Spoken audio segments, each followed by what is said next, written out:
Hey everyone, welcome to our deep dive into the U.S. energy scene in 2024. Yeah. We're using the International Energy Agency's Energy Policy Review as our guide. Right. It's kind of like your cheat sheet to understand what's really going on with America's energy future. Yeah, we'll be covering a lot of ground. Yeah, electricity, transportation, industry, buildings, all that stuff. And how this impacts people like you too. Exactly. And get this, the U.S. has actually gone from a major energy importer to a net exporter. That's a big deal. Yeah, we'll dig into how that happened. Exactly, and what it means for you day to day.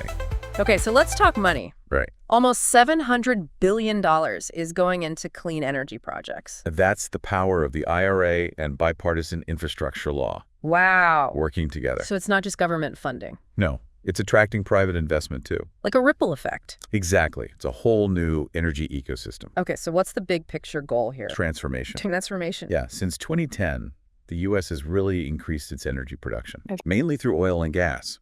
But here's the thing. Okay. Total energy supply has actually gone down. That's why the U.S. is now a net energy exporter. Fascinating. So are we just trying to replace all the fossil fuels with renewables then? It's not quite that simple. The U.S. government is taking a private sector-led approach, Right. government-enabled. So what does that mean? It means setting goals, providing incentives, and letting businesses take the lead. Okay, so instead of dictating solutions, it's more about nudging the market in the right direction. Right. But is it working? Okay. What kind of changes are we seeing? Well, look at coal generation. Okay. Since 2005, it's fallen by 58%, Wow. while renewables have grown rapidly. Okay. And the IRA is a big part of that. How so? Those extended tax credits for clean electricity and storage, Right. they give investors the confidence to go big on clean energy. But wait, more renewables means a bigger strain on the power grid Exactly. We need massive grid expansion and modernization. to handle all that renewable energy. Exactly. It's like upgrading the nation's energy highways. Interesting analogy. But those upgrades sound really expensive and time-consuming. Can we pull that off in time to meet climate goals? It's a huge challenge for sure, but there are some interesting solutions emerging. Like what FERC is doing with dynamic line rating. Okay. It's a way to get more out of existing transmission lines. So we're being smarter about how we use what we already have. Exactly. I like that. So with all this focus on renewables, what happens to nuclear power? Good question. Yeah. It's not going anywhere. Nuclear is still the biggest source of low-carbon electricity in the U.S. Really? Yeah, 46% in 2023. Wow. And keeping those plants running, Uh-huh. maybe even extending their life up to 80 years. Okay. That's both cost-effective and vital for reliability. That makes sense. Reliable power is key, especially as we move away from fossil fuels. So those nuclear plants are like the workhorses of the grid. Yeah, keeping things running smoothly. But they're not without their critics. Of course not. What about safety concerns? Right, and waste disposal. Yeah. Those are valid concerns, Mhm. and the report emphasizes the need to manage them responsibly. Okay, so nuclear is still part of the mix, but let's talk about transportation. Sure. There's a lot of buzz about electric vehicles these days. Yeah, is the U.S. really ready to make that jump? Exactly. Well, the U.S. has a national blueprint for transportation decarbonization, Okay. and it's not just about electric cars. Okay. It's about convenience, efficiency, and clean vehicles. Making cities more walkable. Exactly, and improving public transport. Okay, so a whole new transportation ecosystem. Right. But won't we need a ton of charging stations for all those EVs? Absolutely, that's a top priority. Okay. And programs like the NEV Formula program are helping to make charging more convenient. Even the U.S. Postal Service is getting in on the action, Yeah, I heard about that. investing billions to electrify their fleet. That's a big step. Imagine your mail delivered with zero emissions. It's pretty cool. Yeah, and it's not just passenger vehicles either. The U.S. industrial sector is also working to decarbonize, That's right. focusing on things like energy efficiency and cleaner fuels. And even carbon capture. So it's like a whole system overhaul. Yeah, making everything cleaner and greener. Are there any industries that stand out in terms of innovation? Well, there's a big focus on industrial process heat Okay. and finding ways to heat things up in factories without relying on fossil fuels. Interesting. And there's a push for sustainable manufacturing, Okay. minimizing waste and environmental impact. So it's about rethinking how we make things. Exactly. Now, this First Movers Coalition caught my eye. Yeah. It's about using the power of big companies to create demand for low-carbon products. It's a great example of how collaboration can drive change. Yeah, leveraging market forces for good. Yeah. But let's not forget about buildings. Right. They use a ton of energy. Yeah, so what's being done there? The blueprint for buildings focuses on energy efficiency retrofits, Okay. electrification, and stricter building codes. So making our buildings smarter. Yes. And there are programs to help people make their homes more efficient, too. Like the Weatherization Assistance Program. Yeah, which is great. But what about oil and gas? The U.S. is still a major producer. That's true. So how does the report address that? It acknowledges the reality that the U.S. is still a major producer, Okay. but there's a clear focus on transitioning responsibly. So it's about finding a way to move forward. Yeah. What are some of the key focuses in the fossil fuel sector? Reducing methane emissions is a big one, Okay. and exploring carbon capture technologies. So minimizing the downsides. Exactly. Now, this transition will have a big impact on jobs. What does the report say about that? It emphasizes that the clean energy sector already provides millions of jobs, Okay. and it's growing faster than the overall energy sector. So it's good for the economy and the environment. That's the goal. What are some of the key focuses when it comes to the workforce? Creating good-paying jobs, Uh-huh. robust training programs, and supporting coal communities as they transition. Supporting those communities is key. Definitely. Now let's talk about energy security. Right. It's not just about producing energy. Right. It's about having reliable access to it. Exactly. The report goes beyond oil and gas. Yeah, we're talking critical minerals, nuclear fuel, electricity security, even climate resilience. Let's start with critical minerals. They're essential for clean energy technologies. Absolutely. It's like having all the ingredients for that clean energy cake. Right. But aren't we reliant on other countries for a lot of those minerals? That's a valid concern. Yeah. The U.S. relies on foreign sources for some critical minerals. Okay. But the report emphasizes diversifying supply chains, Okay. exploring domestic sources, and even recovering minerals from mine waste. So turning trash into treasure. Exactly. What about nuclear fuel? Does the U.S. have enough uranium? Not entirely. Yeah. The report talks about reducing our reliance on foreign uranium Okay. while also managing nuclear waste responsibly. So another area for improvement. And what about oil security? Is the U.S. still vulnerable to global price shocks? The report talks about balancing domestic oil production with decreasing demand Okay. as we shift to cleaner transportation. Right. And it highlights the importance of the Strategic Petroleum Reserve. That's like our safety net. Exactly. And with all these renewables coming online, how do we ensure reliable electricity? Maintaining grid reliability is crucial. Okay. We need grid modernization, Mm-hmm. smart management of renewable energy, and sufficient backup power. So the lights stay on no matter what, and we can't forget about climate change. Absolutely. We need to adapt our energy infrastructure to withstand extreme weather. Stronger power lines, Yeah, more resilient coastal facilities. exactly. So building a more robust energy system. That's the goal. Wow, we've covered a lot in this first part of our deep dive. We have. It seems like the U.S. energy landscape is going through some massive changes. It is. There are definitely challenges ahead, but also some amazing opportunities. Welcome back to our deep dive into U.S. energy policy. So we've talked about the big picture of this energy transformation. Right, rising renewables, energy security, all of that. But what does it actually mean for people like you and me? Right, remember all those millions of clean energy jobs we talked about? Yeah, and it's not just about installing solar panels, right? No, it's way more than that. Yeah. We're talking manufacturing, research, engineering, construction. A whole new ecosystem. Exactly. And the U.S. government wants these to be good-paying jobs, too. Okay, how are they doing that? Well, things like those prevailing wage and apprenticeship requirements Right. tied to the IRA tax credits. So companies are incentivized to not only go green, Right. but also treat their workers fairly. Exactly. It's a win-win. I like it. But it's not just about new jobs, right?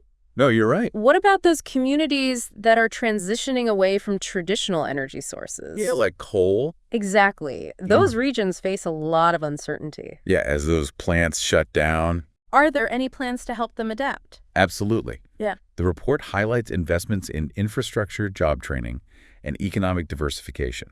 So it's about making sure no one gets left behind. Exactly. Okay, but what would that actually look like? How could those coal regions adapt? Well, some are being considered as hubs for critical mineral extraction, Okay. or even nuclear power plant construction. So using existing infrastructure and expertise in new ways. Exactly. Okay, that makes sense. But let's be realistic. This transition is going to be expensive. Uh-huh. Won't that mean higher energy prices for consumers? It's a valid concern, Mm-hmm. but while there will be upfront costs, Yeah. the long-term benefits are expected to outweigh them. Like what? Well, think about the energy savings from efficient homes and buildings, Okay. the lower operating costs of EVs, Right. and potentially more stable prices as we rely less on global fossil fuel markets. So you're saying it's an investment in a more affordable and secure energy future. Yeah. Okay, but are people actually putting their money where their mouth is? Are they investing in clean energy? Oh, yeah. Clean energy investments in the U.S. have been exceeding those in fossil fuels for years now. Really? It's a clear signal that the market sees the potential. And the trend is only going to grow. Yeah, that's what they're saying. So it really does feel like things are changing. But I think a lot of people are still wondering, Yeah. how will this impact me? Good question. Paint me a picture. Okay, imagine your home is powered by clean electricity, Okay. maybe even solar panels on your roof. All right. You commute in an electric car, Mm-hmm. charging it at home or at a public station. Okay. The products you buy are made with cleaner processes and materials, Yeah. and the air you breathe is cleaner. That sounds pretty good. It does, doesn't it? But it's not going to happen overnight, right? No, of course not. This transition will take time, and it won't be easy. There will be bumps in the road. For sure. So how do we make sure no one gets left behind? Well, that's why a people-centered approach is so crucial. Right. We need to bring everyone along on this journey. But how do we actually do that? How do we make sure everyone has a voice? Well, the report talks about community engagement in energy planning Okay. and workforce development programs for transitioning communities. Right. And there's a big push for environmental justice. Making sure everyone benefits. Exactly. Yeah. And that no one is disproportionately impacted. So a clean energy future for everyone. That's the idea. What about young people? What role do they play in all of this? Engaging young people is essential. Yeah, they're the ones who will inherit this future. Exactly. It's about tapping into their creativity and passion. Their fresh perspective. Right. They're the ones who will come up with new solutions. Okay, so harnessing the energy of youth to shape a more sustainable future. Exactly. I like it. Yeah. But we need the right tools too, right? Absolutely. What role does technology play in all of this? Technology is the engine of this transformation, and the U.S. is really leading the way in clean energy innovation. Like what are some of the most exciting areas? Well, batteries are huge. We've already seen big cost reductions. Making electric cars more affordable. Right. And research is pushing for even better batteries. Okay, even more powerful. Exactly. Higher energy density, faster charging, longer lifespan. Wow. What about solar? Solar's advancing rapidly, too. How so? New materials and techniques are making it more efficient and less expensive. Okay, so we're getting more power from the sun. Exactly. What about nuclear?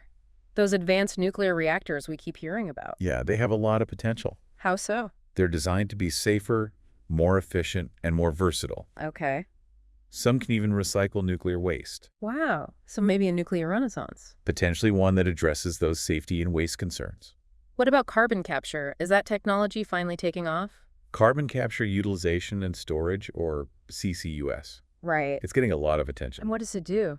It captures CO2 emissions from power plants and industrial facilities. Preventing them from entering the atmosphere. Exactly. So it's like a safety net for emissions. Yeah, but it's been expensive. Right. But as the technology improves, costs are coming down. So it's becoming more viable. Yeah. But isn't it just delaying the inevitable if we're still using fossil fuels? It's a good point. CCUS is not a perfect solution. Okay. It's a tool that can help us reduce emissions in the near term. While we transition to cleaner sources. Right. It's part of a bigger strategy. Okay. So buying time while we ramp up those cleaner alternatives. Exactly. But all this technology is useless if we can't actually produce it, right? You got it. What's happening with clean energy manufacturing? The U.S. is making a big push to boost domestic manufacturing. Okay, so building it here at home? Exactly. What's driving that? Well, the Inflation Reduction Act and the Bipartisan Infrastructure Law are providing a lot of support Okay. through tax credits, grants, loans. So we're not just buying this tech from other countries No, we're creating jobs here. and strengthening supply chains. Right. Becoming a leader in this industry. But can the U.S. do this alone? Doesn't climate change require a global effort? You're absolutely right. The U.S. is working with other countries To do what? to promote clean energy technology, share best practices, and support developing nations. So it's a global team effort. It has to be. Okay, so we've got the technology, the economic shifts, the international cooperation. Right. But what's the glue that holds it all together? You mean policy? Exactly. Yeah. How is the U.S. government shaping this energy future? All right, so we've talked about the shifting energy landscape, the impact on people, and all that amazing clean energy tech. Right. It's a lot to take in. It is, but now let's talk about the glue that holds it all together. Policy. Exactly, the rules of the game. Right. How is the U.S. government shaping this energy future? Well, the government is playing a key role through policies and regulations. Okay, so they're kind of like the architects setting the guidelines. Right, and providing incentives. To make this clean energy future happen. Exactly. And one of the biggest things they've done is the Inflation Reduction Act. The IRA. Right, is putting billions of dollars into clean energy. Okay, like what specifically? Tax credits for renewables and EVs, funding for research and development. It's a big deal. It sounds like it. So is that the only tool in the government's toolbox? Oh, no, not at all. Regulations are important, too. Okay, like what kind of regulations? Think fuel economy standards for cars, Right. energy efficiency standards for appliances. Okay, so setting the bar higher? Exactly, pushing industries to be more efficient. But won't all these regulations and incentives make energy more expensive? It's a concern, but the report also talks about market-based mechanisms like carbon pricing. Okay, to encourage emissions reductions. Exactly, and to drive investment in clean energy. So it's not just about the government dictating everything. No, it's about letting the market work, but with some nudges from the government. To make sure clean energy can compete. Right, level the playing field. Okay, but policy decisions are complicated, right? Oh yeah, for sure. There's politics, public opinion, all sorts of factors. Absolutely. How does the report deal with that? It acknowledges that things are complex Okay. and that we need collaboration and consensus building. So bringing everyone to the table. Right. Government, industry, environmental groups, communities. That sounds tough. It is. Yeah. It's about finding solutions that work for everyone. Even if it means compromise. Sometimes, yeah. Okay, so we've talked about the federal level, but what about states and cities? Yeah, a lot is happening there too. Like what? Many states have ambitious clean energy targets. Okay. They're setting up programs, incentives for renewables and energy efficiency. So they're really taking the lead. They're showing what's possible. But with so many different approaches, how do we make sure everyone's on the same page? Well, that's kind of the beauty of the U.S. system. How so? This diversity allows for experimentation. Okay. Different states try different things, and we learn from each other. So it's like a nationwide laboratory for clean energy. Yeah, exactly. Each region contributing to the progress. Okay, so zooming out, what does all of this mean for the U.S. energy future? What's the long-term outlook? Well, the report is pretty optimistic. Okay, that's good. It says this transition could lead to a cleaner, healthier, more sustainable energy future. So reducing our reliance on fossil fuels. Right. Mitigating climate change. Creating jobs. And enhancing energy independence. So it's not just about energy, it's about building a better future. Exactly. But this isn't just a U.S. issue, right? No, of course not. Are there lessons here for other countries? Definitely other nations are watching closely. As they go through their own energy transitions. Right. The U.S. is kind of a model for what's possible. So leading by example. Yeah, showing that ambitious goals are achievable. Well, we've covered a lot in this deep dive. We have. It's clear that the U.S. energy landscape is changing in some really big ways. It's a fascinating time. It is, and I want to hear from you, the listener. What stood out to you? What are you excited about? What are you worried about? What lessons can we all learn from this? And how can we work together to build a cleaner, more sustainable future? Those are the big questions. They are. Thanks for joining us on this deep dive.